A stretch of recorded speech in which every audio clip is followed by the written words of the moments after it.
नमस्कार दोस्तों, कैसे हैं आप सब। उम्मीद करता हूं आप सब अच्छे होंगे। दोस्तों, आज हम भक्तिकालीन में सूफी काव्य धारा के बारे में के महत्वपूर्ण प्रश्नों को पढ़ेंगे। टीजीटी, पीजीटी, एनबीएस, केबीएस तथा हिंदी से संबंधित सभी महत्वपूर्ण परीक्षाओं के लिए महत्वपूर्ण प्रश्न है। ये किसी न किसी परीक्षाओं में आए हुए प्रश्नों को हम यहाँ पे हल करेंगे। तो आइए देखते हैं पहला प्रश्न। सूफी काव्य का हिंदी का प्रथम सूफी कवि कौन है? तो हिंदी का प्रथम सूफी कवि कौन है? मुल्ला दाऊद हिंदी का प्रथम सूफी कवि हैं। अगला प्रश्न देखते हैं। सूफी काव्य परंपरा का अंतिम ग्रंथ कौन सा है? तो कौन सा है सूफी काव्य परंपरा का अंतिम ग्रंथ? तो यूसुफ जुलेखा। अगला प्रश्न देख लेते हैं। सूफी प्रेमाख्यान रचनाओं की भाषा कौन सी है? अवधी है, ब्रज है, बुंदेली है, खड़ी बोली है। तो इसमें सही आंसर हो जाएगा अवधी। अगला प्रश्न देखते हैं। सूफी कवियों का सबसे प्रिय अलंकार कौन सा था? तो सूफी कवियों का प्रिय अलंकार समासोक्ति अलंकार। अगला देखते हैं प्रश्न। इनमें से सूफी काव्यधारा के कवि कौन नहीं हैं? सूफी काव्यधारा के कौन नहीं है? नामदास। अगला प्रश्न देखते हैं। प्रेम मार्गी कवि नहीं है। प्रेम मार्गी कवि इनमें से कौन नहीं है? तो सूरदास जी प्रेम मार्गी कवि नहीं है। प्रेमाख्यान काव्य परंपरा सूफी कवियों का मुख्य दर्शन है। तो इसका सही आंसर हो जाएगा तसव्वुफ। दोस्तों, ये सभी बहुत महत्वपूर्ण प्रश्न है, तो आप चैनल को सब्सक्राइब कर लीजिए, वीडियो को लाइक कर लीजिए तथा ज़्यादा से ज़्यादा शेयर करिए, जिससे कि ज़्यादा से ज़्यादा लोगों तक इसका लाभ पहुंच सके। अगला प्रश्न देखते हैं। अनलहक मैं ही ब्रह्म हूँ की घोषणा है किसने की? मंसूर ने। आचार्य रामचंद्र शुक्ल ने प्रेमाख्यान परंपरा का हिंदी में प्रवर्तक ग्रंथ कवि किसे माना है? कुतुबन को। अगला प्रश्न। आचार्य रामचंद्र शुक्ल प्रेमाख्यान परंपरा की पहली रचना किसे मानते हैं? तो शुक्ल जी प्रेमाख्यान परंपरा की पहली रचना मृगावती को मानते हैं। अगला प्रश्न। कुतुबन के गुरु कौन थे? तो कुतुबन के गुरु कौन थे? शेख। इसमें सभी आंसर गलत दिया हुआ है, तो ये शेख बुरहान थे। देखिए इसमें सही से दिया है ऑप्शन 12वें प्रश्न में। कुतुबन के गुरु का नाम शेख बुरहान। अगला प्रश्न देखते हैं। मुल्ला दाऊद की भाषा है। मुल्ला दाऊद की भाषा कौन सी है? ठेठ अवधी। अगला प्रश्न देखते हैं। सूफी मत में वर्णित साधक की 4 अवस्थाओं शरीयत, तरीकत, मारिफत, हकीकत की भारतीय भक्ति मार्ग के साथ सही क्रम में संगति होगी। तो इसकी सही क्रम में संगति क्या होगी? पहला आचरण, दूसरा उपासना, तीसरा सिद्धावस्था, चौथा सत्यबोध। अगला प्रश्न देखते हैं। सूफी साधना के 4 पड़ाव में इनमें से कौन सा नहीं है? तो इनमें से कौन सा नहीं है? तो मलकत नहीं है, शरीयत है, तरीकत है, मारिफत है, और एक कौन सा होता है? हकीकत। अगला देख लेते हैं। साधना की 4 अवस्थाओं शरीयत, तरीकत, मफियत और हकीकत का संबंध है। किससे इसका संबंध है? सूफी साधना से। अगला प्रश्न। भक्तिकालीन सूफी काव्यधारा की विशेषताओं के संदर्भ में निम्नलिखित में से एक विशेषता गलत है, उस विशेषता को चुनिए। देखिए इसका सभी आंसर गलत है, तो इसका आंसर जान लेते हैं कि सूफी संतों को इस्लाम का प्रचारक कहा जाता है। उन्हें केवल इस्लाम का प्रचारक कहना ठीक नहीं। वे अत्यंत उदार दृष्टिकोण के संत थे। लोग उनसे प्रभावित होकर मुसलमान हो जाते थे। इस काव्यधारा के सभी कवि मुसलमान थे। सूफियों ने जिस प्रेम कहानियों की रचना की वे सब प्रबंध काव्य के अंतर्गत आती है। इस काव्यधारा के सभी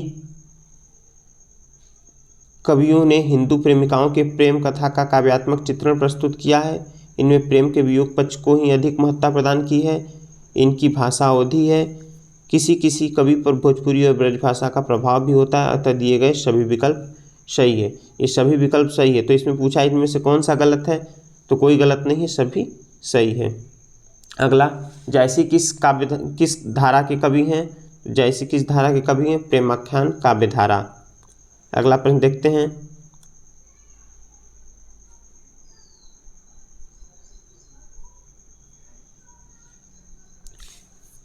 सूफी मुक्तक काव्य का प्रथम रचयिता इनमें से कौन सा कवि है? कौन सा कवि है? अमीर खुसरो। मलिक मोहम्मद जायसी को जायसी कहा जाता है क्योंकि वे, देखिए बहुत महत्वपूर्ण प्रश्न है, क्योंकि वे जायस नामक स्थान के निवासी थे।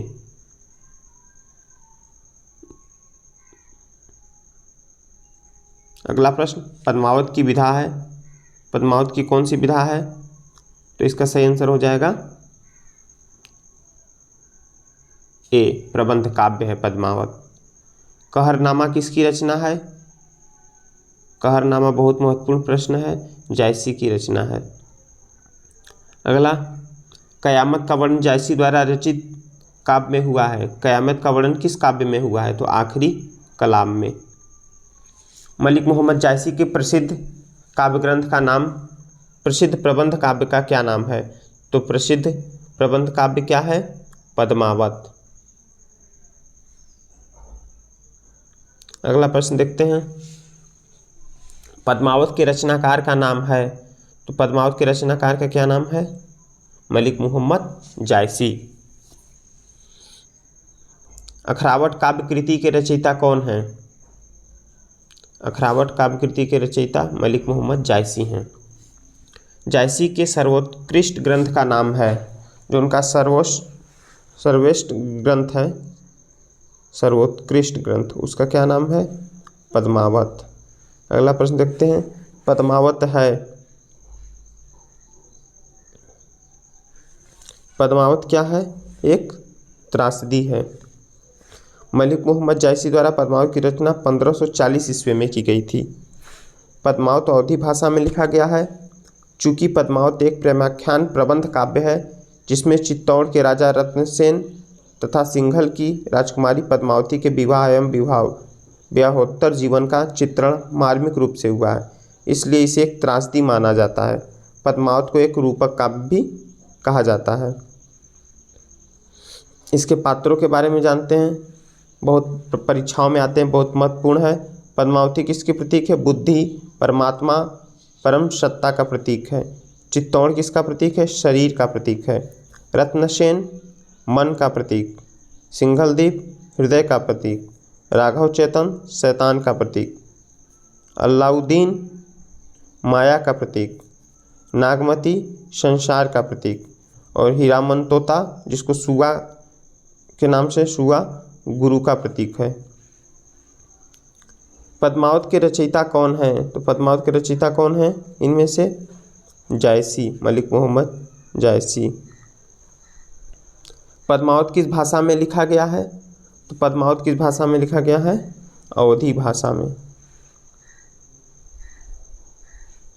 वही प्रश्न पूछा है, पद्मावत किस भाषा में है? तो अवधी भाषा में। NBS परीक्षा 2014। पद्मावत के अनुच्छेदों का नाम है, पद्मावत के अनुच्छेदों का क्या नाम है? खंडों में पद्मावत विभाजित है। पद्मावत में रत्नसेन किसका प्रतीक है? तो पद्मावत में रत्नसेन मन का प्रतीक है। पद्मावत में मन का प्रतीक कौन है? पद्मावत में मन का प्रतीक कौन है? राजा रत्नसेन। पद्मावत में पद्मिनी प्रतीक है। पद्मिनी किसकी प्रतीक है? परम सत्ता की। पद्मावत में गुरु का प्रतीक है। गुरु का प्रतीक कौन है? अभी बताए थे, सुगामन तोता, हीरामन तोता, सुगा। राघव चेतन इनमें से किस सूफी काव्य का पात्र है? राघव चेतन इनमें से किस सूफी काव्य का पात्र है? पद्मावत का पात्र है।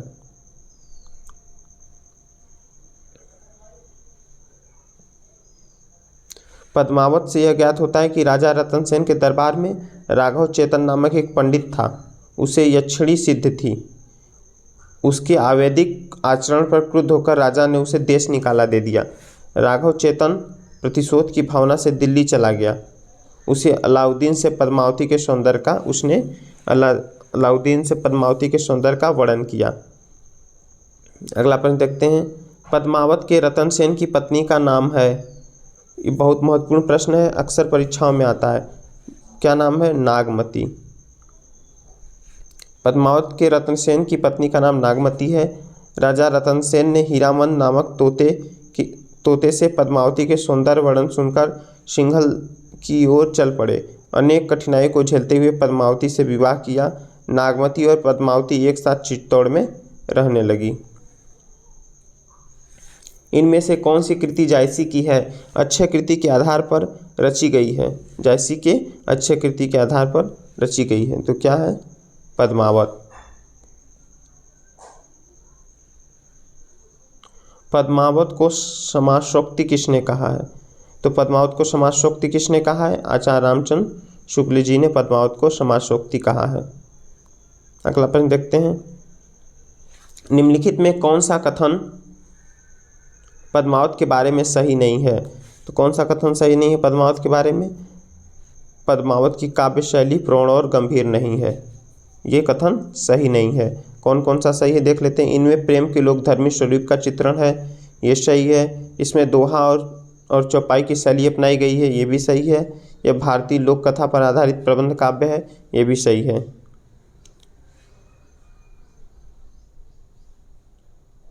जो दिए गए कथनों में पद्मावत की काव्य शैली प्रौढ़ और गंभीर नहीं है, ये गलत है।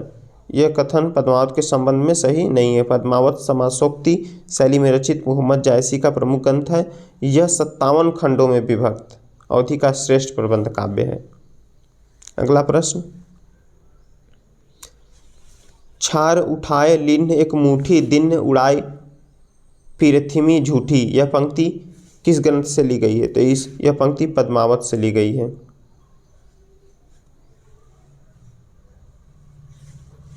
जब अलाउद्दीन की सेना कुंभलनेर के दुर्ग पर आक्रमण करती है तो अलाउद्दीन को केवल निराशा ही हाथ लगती है और वह कह उठता है कि यह संसार झूठा है। अगला प्रश्न, निम्नलिखित में किस कवि ने सिर्फ अवधी भाषा में ही रचना की है? तो किस कवि ने की है? जायसी ने। जायसी की भाषा ठेठ अवधी है और पूर्वी हिंदी के अंतर्गत आती है। तो दोस्तों, आपको वीडियो कैसा लगा? वीडियो अच्छा लगा हो तो चैनल को सब्सक्राइब करें, वीडियो को लाइक करें, बेल आइकन दबाना ना भूलें। ये श्रृंखला आपको मिलती रहेगी। इसके बाद हम लोग प्रैक्टिस सेट करेंगे और तमाम हिंदी से संबंधित परीक्षाओं की तैयारी इस चैनल पे होती रहेगी, तो आप लोग चैनल को के साथ ज़रूर जुड़ें। आज हम लोग भक्ति काल में सूफी काव्य से संबंधित TGT, PGT, Navodaya Vidyalaya, DSSB और एलटी ग्रेड परीक्षाओं के लिए संबंध में महत्वपूर्ण प्रश्नों को हल कराया। धन्यवाद मित्रों।